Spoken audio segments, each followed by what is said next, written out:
Susan, if you can, let's start off talking about how you got your start in the oil and gas industry. I started out as a young finance associate at international law firms here in Houston. And as I progressed through the firms and had to steer my specialization horizontally more, I chose to focus on oil and gas financing, partly because of the respect I had for the industry, probably instilled by my family as it was their livelihood, and then also the local economies that I grew up and worked in.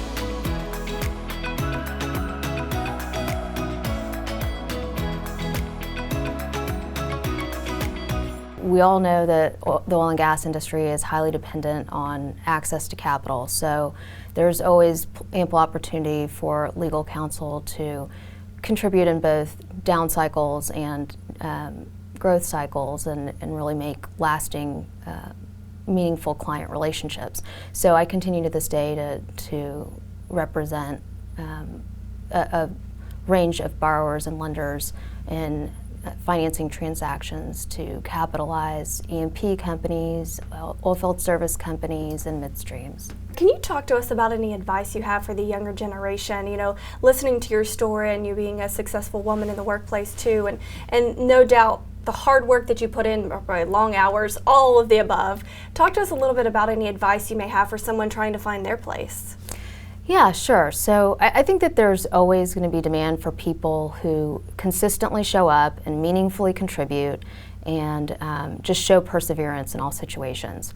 So, be tenacious. Are there really any industry trends that you see right now that stand out to you in particular?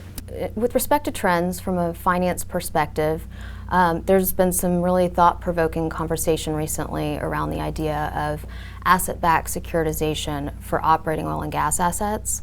And then separately, there's also been a lot of foretelling conversation about an anticipated wave of oil and gas bankruptcies. We've certainly seen an uptick over the summer in bankruptcy filings in the E&P sector, which we expect to continue, and it's not very likely that a healthier commodity price is going to come in soon and buoy some of the troubled E&P companies. This time around, though, should it come to fruition, I think I would posit, as would a lot of my colleagues, that while you're going to continue to have a lot of unsecureds and junior creditors that are left with empty pockets, this time you'll also see more senior secured creditors that are perhaps less well collateralized than they were in the last round, and just as a result of low asset values. And that would be a catalyst for certainly more debt for equity swaps, more in-court challenges, and just a greater amount of litigation. And can you talk to us about any challenge or roadblock that you faced and were able to overcome as well? One that comes to mind is the global financial crisis. I was probably about a third-year associate, and few junior finance associates were avoiding law firm layoffs at the time. So I had to find a way to add value and gain experience sort of outside of the context of traditional deal work. And did so by volunteering to do a good deal of legal research, mostly on government bailouts and DOE loan guarantees, which provided a good source of work for me later. Wow. But probably more importantly, just stretching and volunteering to do things slightly outside of my wheelhouse, but perhaps related to the energy financing I had done. So, developed a good relationship with a handful of partners that were in energy M&A and environmental health and safety with respect to energy projects, and found myself, in some exciting places like St. Croix negotiating power purchase contracts and Chevron's Gulf of Mexico offshore base during Deepwater Horizon.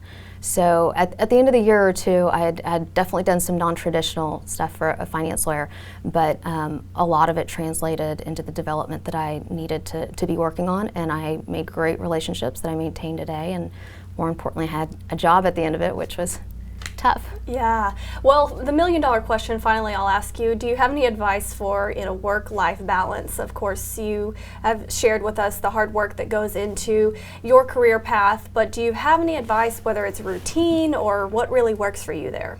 Sure. First of all, family and career are both really important to me, and so finding and managing time is a great personal challenge.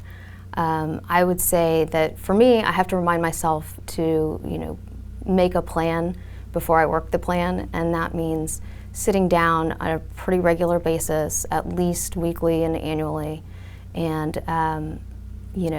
putting a plan together that I promise myself I won't deviate from too much, and giving really honest thought to where I derive the most benefit and fulfillment out of spending my time, and being honest about what I really need to do in a year to keep my career, on a professional level that I really want.